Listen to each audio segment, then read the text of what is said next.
Many years ago, the descendants of Abraham, Isaac, and Jacob found themselves far from their ancestral land. What had begun as a refuge during a long famine had become, over centuries, a place of hardship and sorrow. For 400 years, the children of Israel multiplied in the land of Egypt, but their numbers bred fear in the hearts of the Egyptian rulers. No longer honored guests, they were forced into slavery, their lives embittered with hard labor in brick and mortar, working in the fields under a relentless sun. Yet, even in their suffering, the people of Israel clung to hope. They cried out to God, and their cries rose up to heaven. God remembered his covenant with Abraham, Isaac, and Jacob, and he prepared to set his people free. Into this world of oppression was born a child named Moses. Through a remarkable chain of events, Moses, once an adopted prince of Egypt, exiled for defending a fellow Hebrew, encountered God in the wilderness at Horeb, the mountain of God. From a burning bush that was not consumed, the voice of the Lord called out, commanding Moses to return to Egypt and lead his people to freedom. With his brother Aaron by his side, Moses stood before Pharaoh, the most powerful man in the world, and delivered this message, "Thus says the Lord, the God of Israel, let my people go, that they may hold a feast to me in the wilderness." But Pharaoh's heart was hard. He mocked the demands, increasing the labor upon the Israelites and refusing to yield. So began a contest between the will of Egypt's king and the might of Israel's God. 10 times, the Lord sent plagues upon Egypt, waters turned to blood, frogs overtaking the land, gnats and flies swarming, livestock stricken, boils erupting on man and beast, hail and fire striking fields, locusts devouring what remained, darkness shrouding the land, and, at last, the death of every firstborn in Egypt. Only the homes of the Israelites, marked with the blood of a lamb, were spared on that dreadful night. And so, with Egypt wailing in grief, Pharaoh summoned Moses and Aaron in the night and said, "Rise, go out from among my people, both you and the people of Israel. Go, serve the Lord as you have said. Take your flocks and your herds, and be gone. And bless me also." In haste, the Israelites prepared to depart, though unleavened on their shoulders, their possessions gathered, their hearts full of hope and awe. The Egyptians, anxious to see them go, pressed silver and gold upon them, and so the people of Israel left richer than they had come. Around 600,000 men on foot, besides women and children, set out from Ramses towards Succos, a multitude accompanied by flocks, herds, and a mixed crowd of others who joined them. God led them, not by the direct road to the land of the Philistines, but by the way of the wilderness toward the Red Sea. By day, the Lord went before them in a pillar of cloud to guide them on their way, and by night in a pillar of fire to give them light, so they could travel by day or by night. On their journey, the people paused at Succos, then camped at Etham, on the edge of the wilderness. The Lord spoke to Moses, saying, "Tell the people of Israel to turn back and encamp before Pi-hahiroth, between Migdol and the sea, in front of Baal-zephon. You shall encamp facing it, by the sea."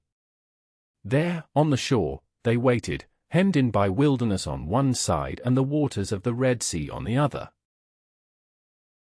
Word reached Pharaoh that the Israelites had fled and were wandering in confusion.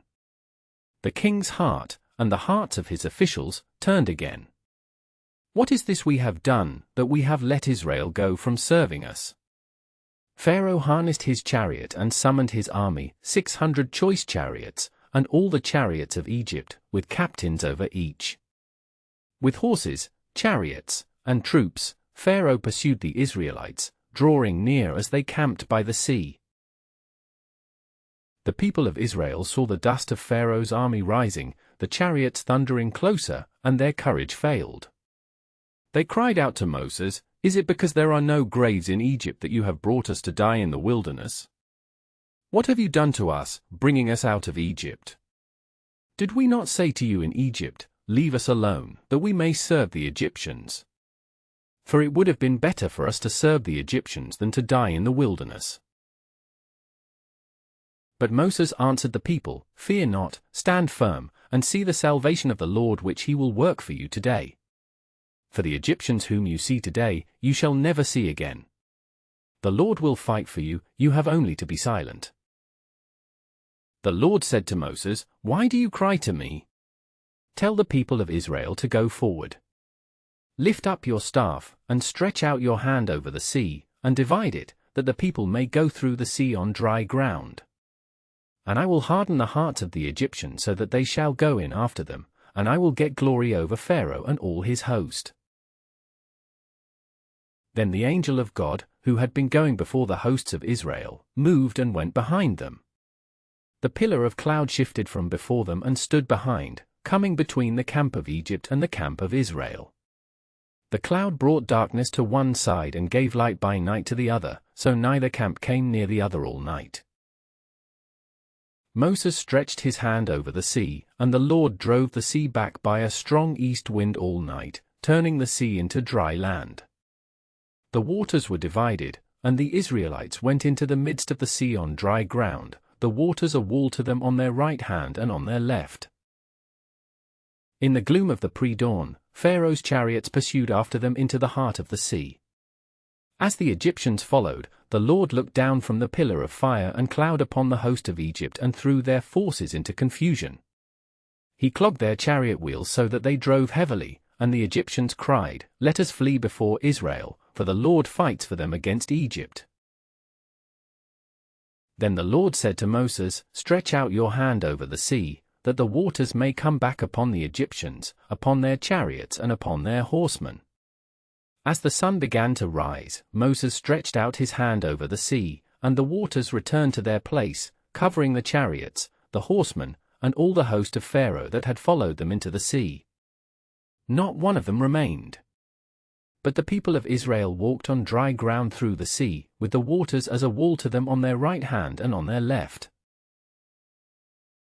On that day, the Lord saved Israel from the hand of the Egyptians, and Israel saw the Egyptians dead on the seashore.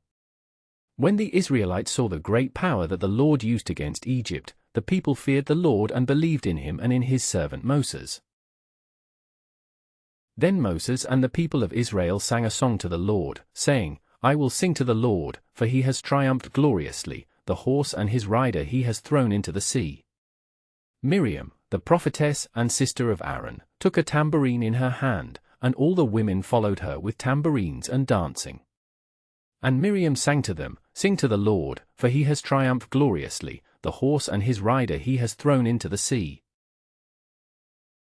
So the Israelites set out from the shores of the sea, their hearts full of awe and gratitude. They walked into the wilderness, guided by the presence of God, led by Moses, no longer slaves, but a people set free by the mighty hand of the Lord, destined for a promised land. If you enjoyed this story, don't forget to like, share, and subscribe for more inspiring Bible stories.